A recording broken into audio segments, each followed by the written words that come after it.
Dancer और famous YouTuber संभावना सेठ इन दिनों अपनी लाइफ के सबसे खूबसूरत फेज को एंजॉय कर रही हैं। शादी के पूरे 10 साल बाद आखिरकार उनके घर पर बच्चों की किलकारियां गूंजी है और इस खुशी ने पूरे परिवार को इमोशनल कर दिया है। संभावना सेठ और उनके पति अविनाश द्विवेदी हाल ही में सेरोगेसी के जरिए जुड़वा बच्चों के माता पिता बने हैं। लंबे इंतजार, कई मुश्किलों और सालों की प्रेयर्स के बाद जब ये खुशखबरी उनके घर आई तो फैमिली की खुशी का ठिकाना नहीं रहा।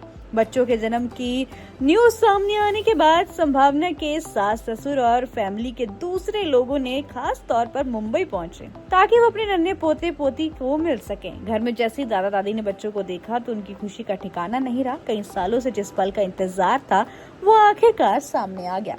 संभावना के सास ससुर बच्चों को देखकर इतने खुश हुए कि उनकी आंखें नम हो गईं। तो वहीं संभावना की नंदों ने भी बच्चों के जन्म की खुशी को पूरे दिलो दिमाग से सेलिब्रेट किया। संभावना के ससुराल वालों ने बच्चों के लिए ढेर सारे गिफ्ट्स भी लाए। परिवार की तरफ से जुड़वा बच्चों को सोने और हीरे की कीमती तोहफे भी दिए गए। इसके अलावा ढेर सारे कपड़े, खिलौने और बच्चों के लिए जरूरी सामान भी गिफ्ट किया गया। घर का माहौल पूरी तरह खुशियों से भरा हुआ था। हर कोई बच्चों के साथ टाइम स्पेंड करना चाहता था। उनकी एक झलक पाने के लिए एक्साइटेड नजर आ रहा था। लेकिन हर मुलाकात की तरह इस खुशी भरे पल के बाद विदाई का टाइम भी आ गया। कुछ दिनों बाद बच्चों के साथ टाइम बिताने के बाद संभावना के सास ससुर और परिवार के बाकी मेंबर्स वापस अपने अपने घर लौटने लगे। इस दौरान घर का माहौल काफी इमोशनल हो गया।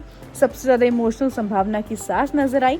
उनके पोता पोती को छोड़कर जाते टाइम वो अपने आंसुओं को रोक नहीं पाई। संभावना ने अपनी सास को इस तरह इमोशनल होता देख तो उन्हें संभाला और दिलासा दिया। ये पल इतना इमोशनल था कि वीडियो देखने वाले फैंस भी इमोशनल हो गए। ये देखकर खुद संभावना हैरान रह गई और मजाकिया अंदाज में बोली कि पापा बच्चों को ऐसे हाथ लगा रहे हैं जैसे भगवान के पैर छू रहे हों। इस पर उनके सास ससुर ने बेहद खूबसूरत जवाब दिया। उन्होंने कहा कि बच्चे भगवान का ही रूप होते हैं।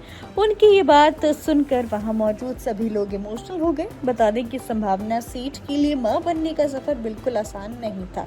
उन्होंने कई सालों तक मां बनने के लिए संघर्ष किया। इस दौरान उन्हें कई ऐसे एक्सपीरियंसेस से गुजरना पड़ा जिसके बारे में सोचना भी बहुत मुश्किल होता है। रिपोर्टेडली संभावना के कई मिसकैरेज हुए। इतना ही नहीं, 7 से 8 बार IVF ट्रीटमेंट भी हुआ। What's your take on this? Please do comment और ऐसे एंटरटेनमेंट से जुड़ी खबरों के लिए देखते रहिए फिल्मी बीट।